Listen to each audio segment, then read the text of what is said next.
sampah-sampah yang ada di laci di bawah meja mohon dipungut. Nada itu sampah di kakinya. Ya, Bu. Ya, jadi kalau misalnya habis makan, habis jajan, itu sampahnya dibuang ke tempat sampah. Nah, jadi kita jaga ya kebersihan kelas kita agar belajarnya nyaman. Ya, seperti biasa sebelum kita mulai belajar, silahkan ketua kelas dipimpin doanya. Baiklah. Doa dalam hati masing-masing mulai.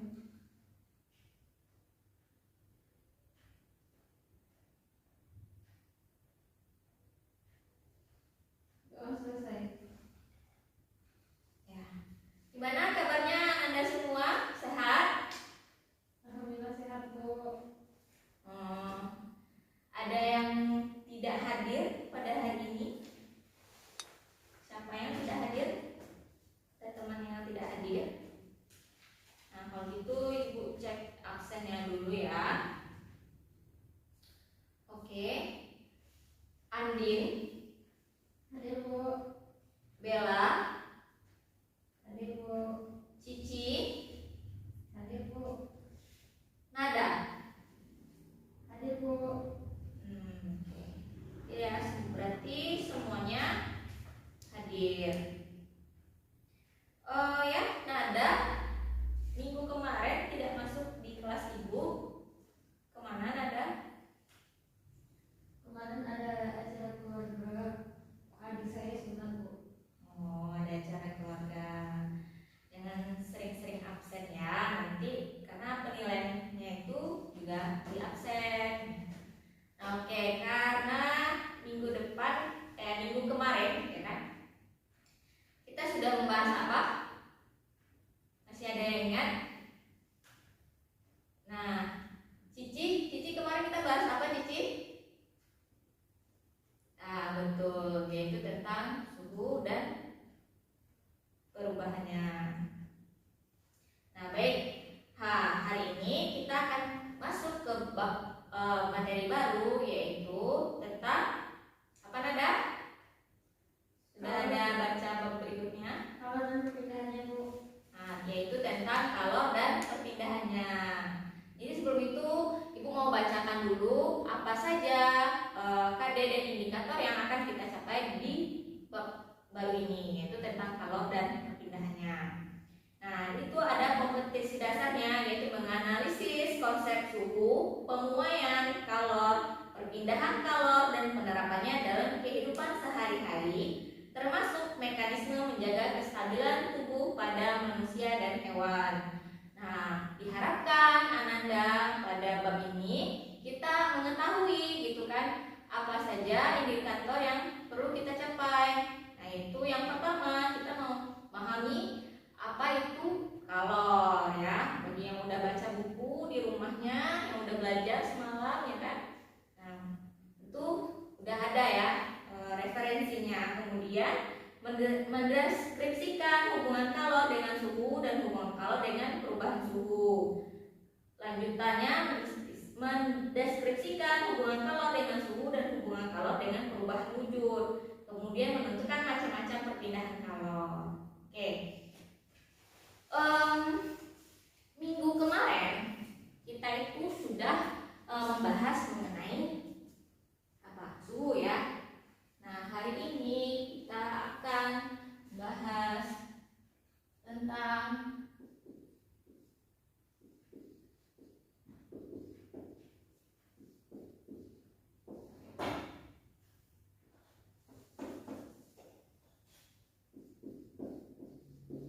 konsep kalor. Nah, sebelumnya ada yang ingin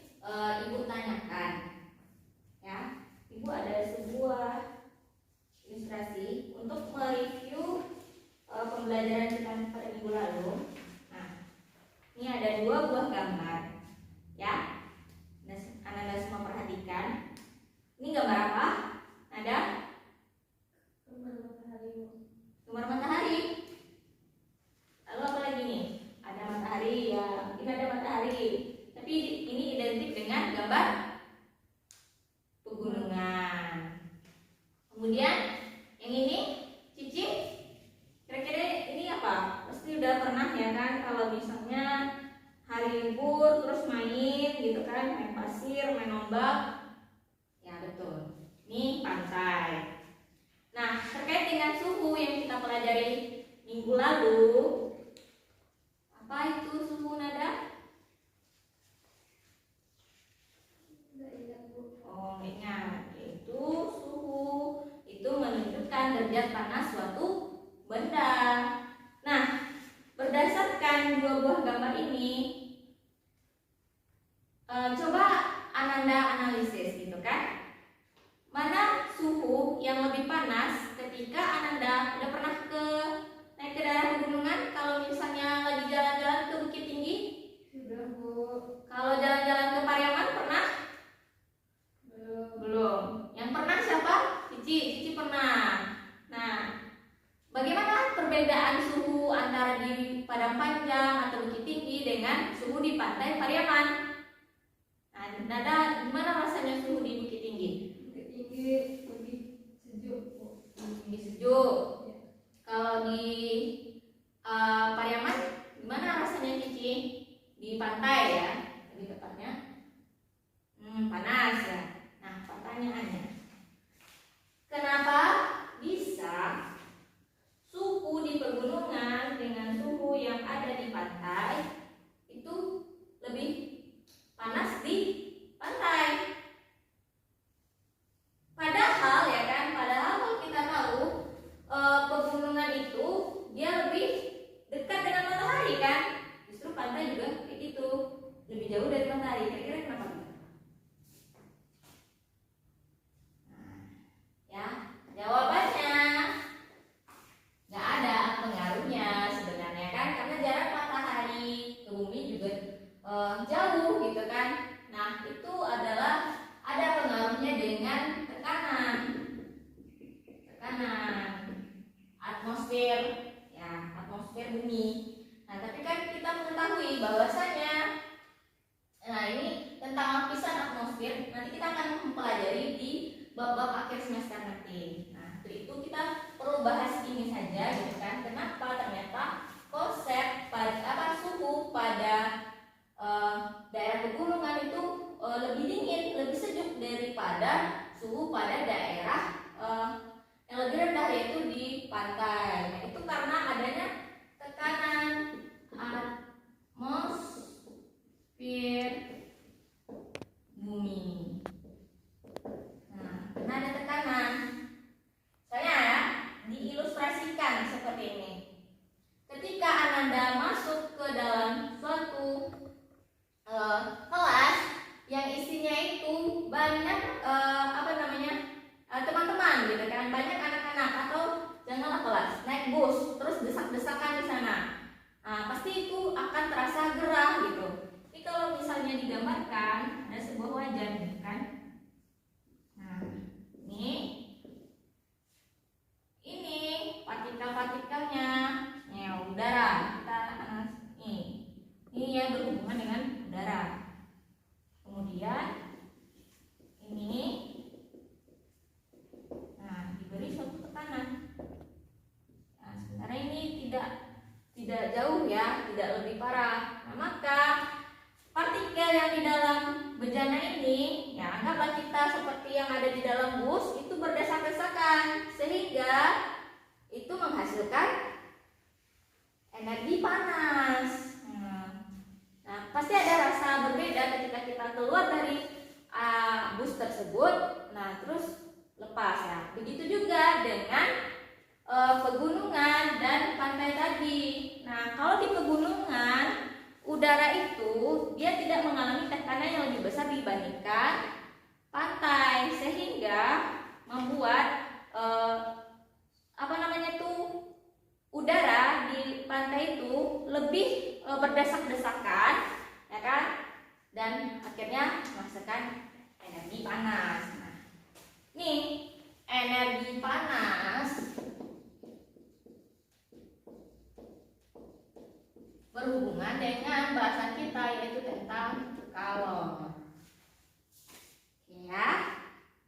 Nah, untuk itu Ibu juga ingin bertanya, Nada, pernah melihat air mendidih? Pernah, Bu.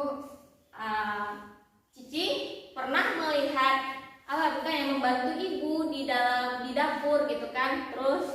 wajan yang habis masak itu dia panas gitu. Pernah ya? Nah, kira-kira itu dari mana asal panasnya? Ada? Dari api kompor, Bu. Dari api kompor. Kenapa bisa api kompor itu panas ke wajannya? Karena berpindah panasnya, Bu. Kok tahu?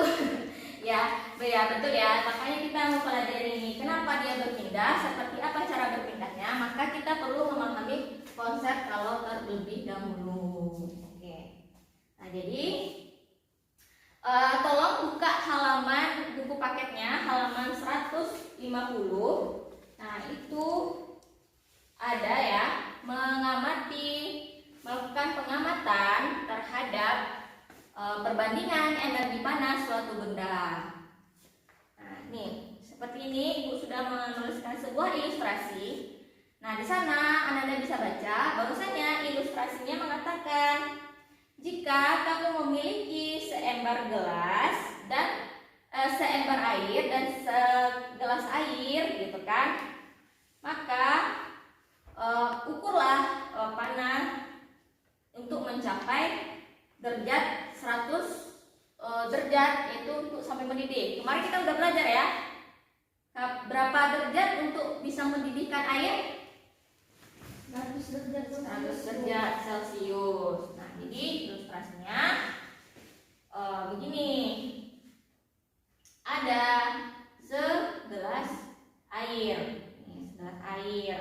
Kemudian ada anggap aja ini nilai N-nya 100 mili. Kemudian ini 200 mili. Itulah ya. Nah, ilustrasinya suhu kedua air tersebut itu sama-sama 50 derajat Celcius. Sama dia panasnya. Cuma bedanya yang satu 100 mili, yang satu lagi 200 mililiter. Kemudian apa langkah selanjutnya? Nah, ini kalau kita praktek, ini kita hanya ilustrasikan saja ya di kelas, kita belum demonstrasikan. Nah, jadi berapa kira-kira kita panaskan kedua air ini ya, kita panaskan dengan api yang sama besar panasnya gitu. Nah, kira-kira untuk bisa mendidihkan air dengan 100 ml dengan mendidihkan air 200 ml, nah itu yang perlu kita ukur berapa waktu yang dibutuhkan. Kalau kita bikin tabelnya ya.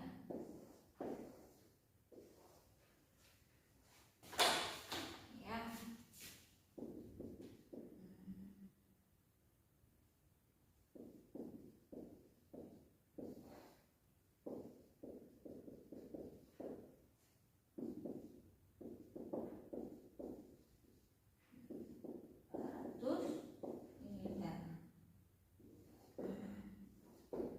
Tabel untuk mencapai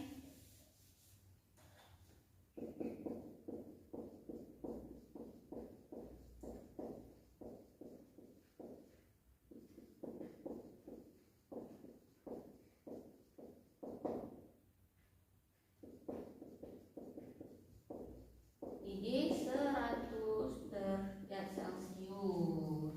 Nah, kira-kira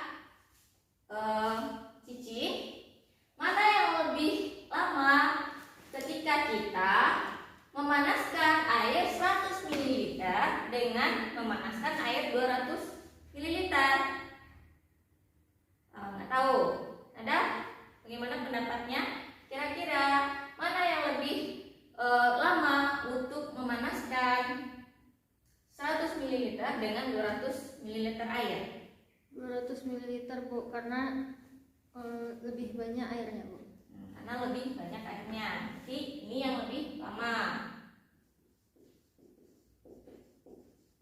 Nah, maka perlu kita analisis ya. Itu kata nada tadi. Karena jumlah airnya lebih banyak, maka waktu yang digunakan untuk menghasilkan mencapai energi 100 derajat Celcius tadi, suhu 100 derajat Celcius tadi, nah yang dibutuhkan itu maka lebih banyak di 200 ml air. Jadi apa kesimpulannya? Kesimpulannya ternyata ya ada hubungan antara volume suatu benda dengan energi panas yang dilepasnya. Jadi semakin tinggi semakin lama waktu yang diperlukan suatu benda, itu akan semakin banyak energi panas yang dilepaskan ke lingkungan. Semakin banyak energi panas yang diterima suatu benda, maka suhunya semakin tinggi. Nah, jadi bisa disimpulkan, nah kita membahas tentang kalor. Nah, kalor itu apa? Kalor itu suatu energi panas, ya, suatu energi panas yang mengalir dari suhu benda yang rendah ke suhu benda yang lebih dari suhu benda yang tinggi ke suhu benda yang lebih rendah. Kuncinya apa? Yaitu energi panas. Nah, yang mengalir dari suhu benda yang tinggi ke suhu yang lebih rendah.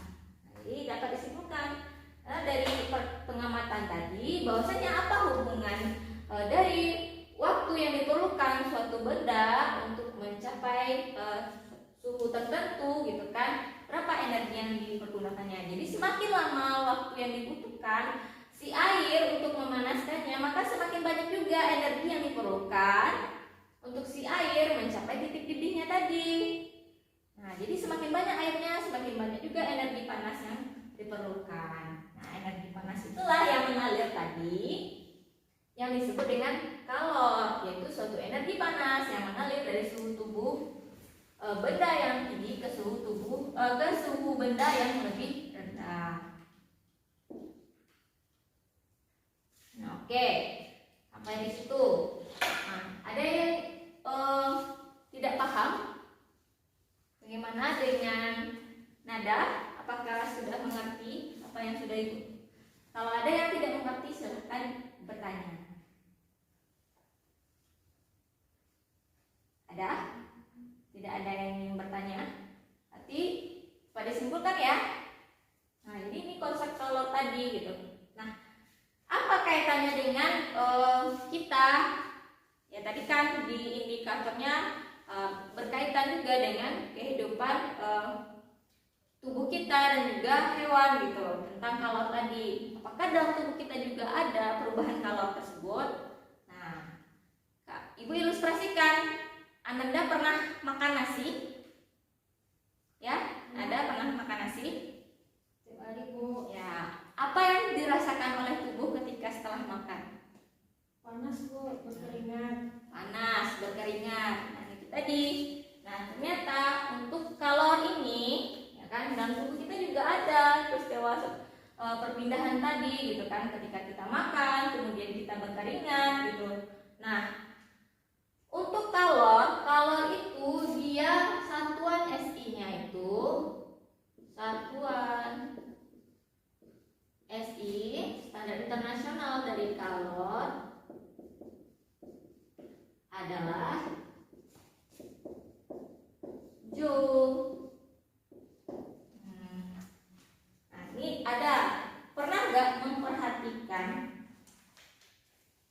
di suatu kemasan makanan? Nah, Anda perhatikan ya, nanti yang habis jajan, nah habis makan susu, minum apa gitu, perhatikan yang di belakang ini. Nah, ada dia mengatakan persen angka cukupan gizi berdasarkan kebutuhan energi itu sebesar 2150 kilokalori. Nah, jadi berapa satu kalori?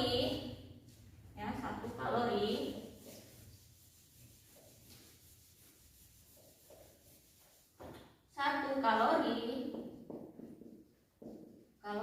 itu sama dengan 4,184 Joule atau sama dengan 4,2 Joule. Nah, kemudian kalau 1 Joule berapa, Bu? Gitu. Nah, 1 Joule sama dengan 0,24 kalori. Nah, jadi untuk satuan skala standar internasionalnya itu Joule. Nah, sampai sini mungkin kita sudah memahami konsep kalor tadi. Nah, mungkin ada yang tidak paham, silahkan bertanya ya.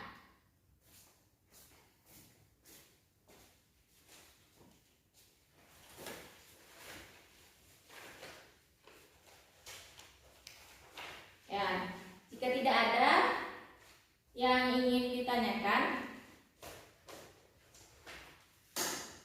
baiklah kalau begitu sampai di situ dulu pelajaran kita pada hari ini, akan mengetahui memahami tentang konsep kalor. Nah, jadi bagi Ananda semuanya,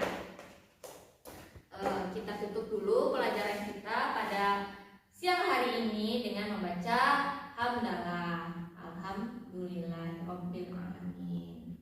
Baiklah, Ibu akhiri. Mohon maaf bila ada banyak kesalahan dan kekurangan. Minggu depan kita akan bahas lebih lanjut lagi mengenai kalor dan perubahan suhu benda. Oke, Ibu pamit dulu. Assalamualaikum warahmatullahi wabarakatuh.